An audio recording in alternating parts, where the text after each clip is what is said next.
All right, we'll start it off with a question from Mark Diver.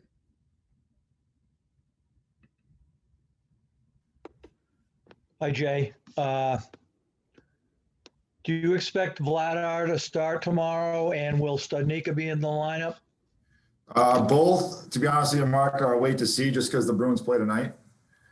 Obviously, they're here practicing, but with the way COVID's gone, we just can't plan.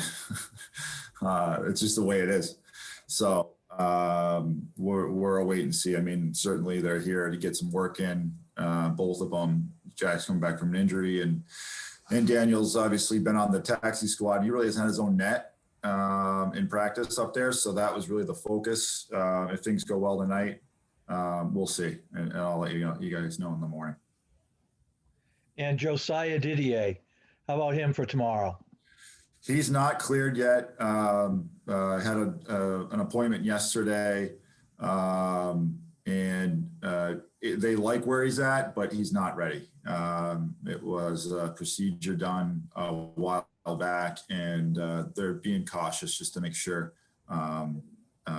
everything's set until he gets to go ahead. So it's a week-to-week thing. He's close. He's just not there yet. Thanks, Jay. Sure. All right, we'll send it over to Logan Mullen. Thanks, Chris. Hi, Jay. Hi. With Lauko, excuse me, with Lauko, it looked like he always had the playmaking ability and the confidence, but seems to be off to a good start this year. How much of a role do you think the time back in the Czech Republic playing pro over there helped? Oh, it's huge. I mean, he's a very young player. He was a 19-year-old with us last year, and obviously had a tough go with injuries. So any player at that age just needs reps. They need games. Thankfully, he was able to get into, I want to say close to 15 games in the Czech League before he came over. And, that and the combination of his maturity and his strength improving has really shown to kind of put him on a different level. Diver saw it today in practice, but he's flying around out there. He's really starting to come into his own. So now he just needs some reps in North America. I mean, he just needs to get used to playing in the smaller rink, and which, to be honest with you, probably suits him a little bit better in the end. He's very much a straight line player. So to answer your first question, yes, it was huge for him, just playing in any sort of game. That his maturity and obviously his strength has improved, which has really helped him. And now it's certainly time for him to get into some North American action and see where it takes him.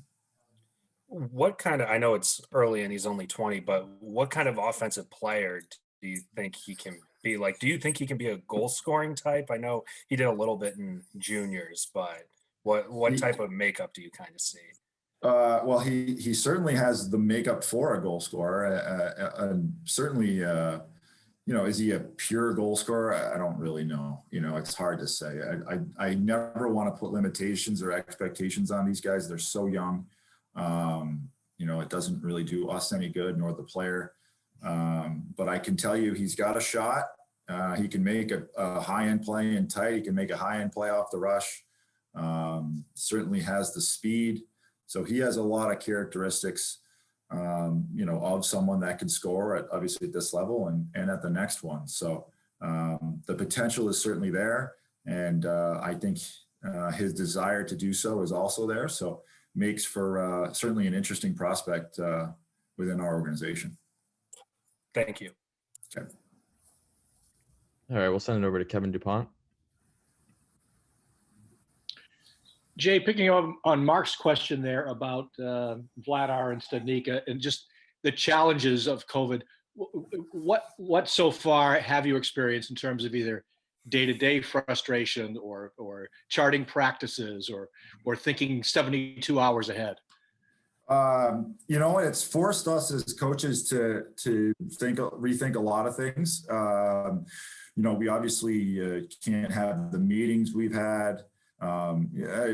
We've actually adopted having a TV on the bench John Ferguson showed Toronto doing it not too long ago. We did that this week just to obviously limit meeting time, and also try to get some sort of teaching in a safe space while we're out there on the ice. That's one thing. Buses, the staff is driving to try to limit the amount of people on a bus. What else? We can go down the list. The meal prep. Every meal we have is obviously individually packaged. We want to make sure that it's there on time. We have 1 o'clock games, so wanted to make sure guys were prepared for that. So we pre-ordered ahead of time. So that's a bit of an ordeal.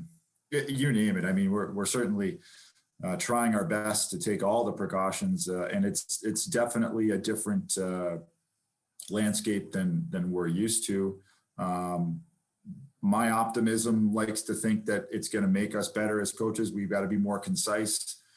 We've got to create ways to direct these players in a shorter time period, and that can in the end be a better experience for all. But we certainly have to put in more prep time than we've had in the past. How are you implementing that television on the bench? Is that during games, during practices? Yeah, no, not during a game, but during a practice, we'll have a TV on a stand, and it'll be right on the bench, and I'll have our video guy out there, and he'll be running the computer, and I can take my hockey stick and kind of point to certain plays. And again, it's a very limited meeting compared to what we have used to, just with regards to length. But at the same token, you can take a few clips and try to apply them to some of the drills we're about to do. It's just a way for us to meet in a safe area, as opposed to being in a locker room, which we've done in the past. This is a little bit of a hybrid style, I suppose, but that's what we're doing. We're on the bench, we're pointing with a stick, the guys running the film, and hopefully we're applying that to the next drill that we're doing on the ice. Great, thank you. Sure. All right, guys, I'll give it another 10 seconds here if anyone wants to raise their hand and have another question here. Yeah, just a quick question for you, Jay. Typically, this league is very much a Friday, Saturday, Sunday type league. Now you're kind of this schedule that's a little bit all over the place. It's a Thursday, it's Mondays. How does that change in terms of how you try to structure the week, rest, practice, all those sorts of things? We wanted to have obviously as many games as we possibly could. We ended up having 2 games a week. We wanted to make sure there was a day off in between. Really, because we're on the road, right? We're in Providence here, but we play in Marlborough, and then obviously we're either in Bridgeport or Hartford for the most part. So we wanted to make sure that we weren't on the bus 2 days in a row. So that was one thing. As far as the week is concerned, every day, in my opinion, is like gold at this particular juncture. You just these COVID times, you don't know if you're ever going to get shut down, whatever it might be. So we have to maximize every day. And as I was saying before, with the TV on the bench, we've got to be really, really prepared for each day, so that when these kids come to the rink, it's as best as we possibly can. It's a well-oiled machine, so that they're getting the most out of practice, the most of every minute, and then obviously they're out the door, hopefully safely. So that is certainly a focus. I'm not going to sit here and tell you that we've mastered it by any means, but certainly what we're trying to do is that the schedule itself. There's going to be a couple of days off, just because as needed.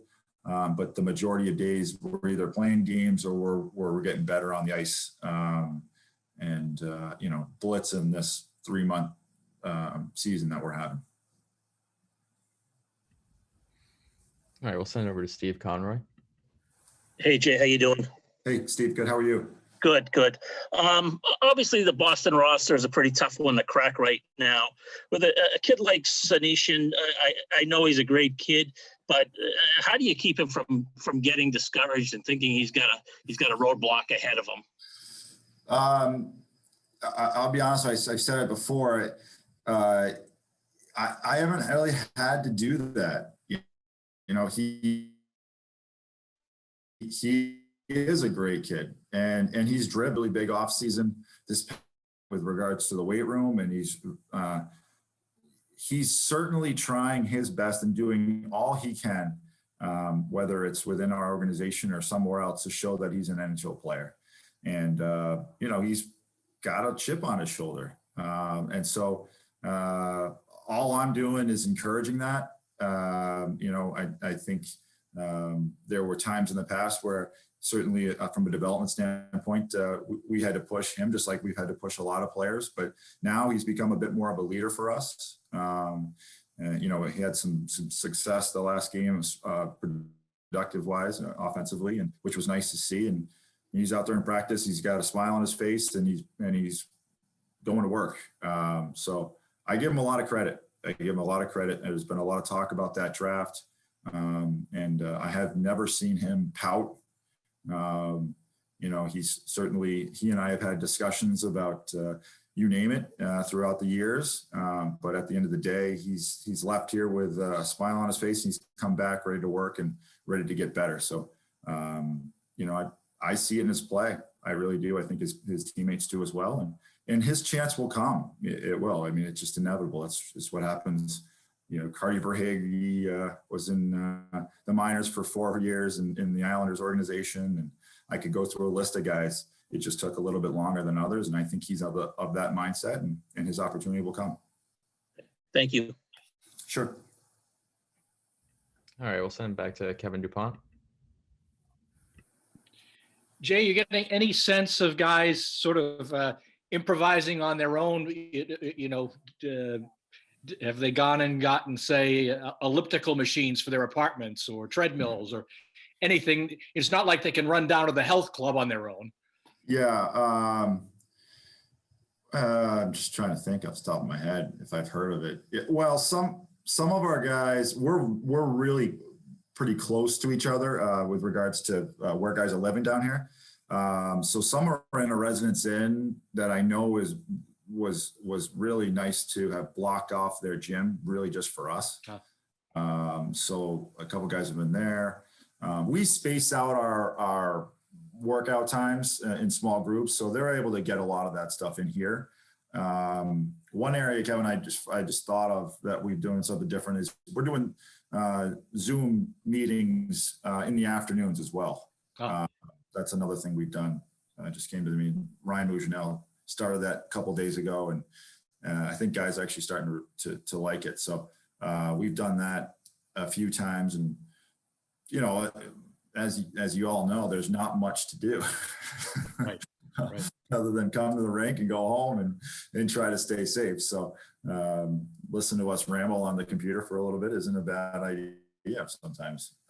So that's another thing we do. But I haven't heard that. I know we had some guys take some kettlebells like the last 6 months or so home with them, and they've slowly crept back into our gym, which has been nice.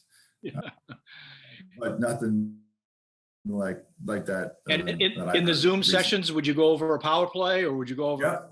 Okay, you would. Okay.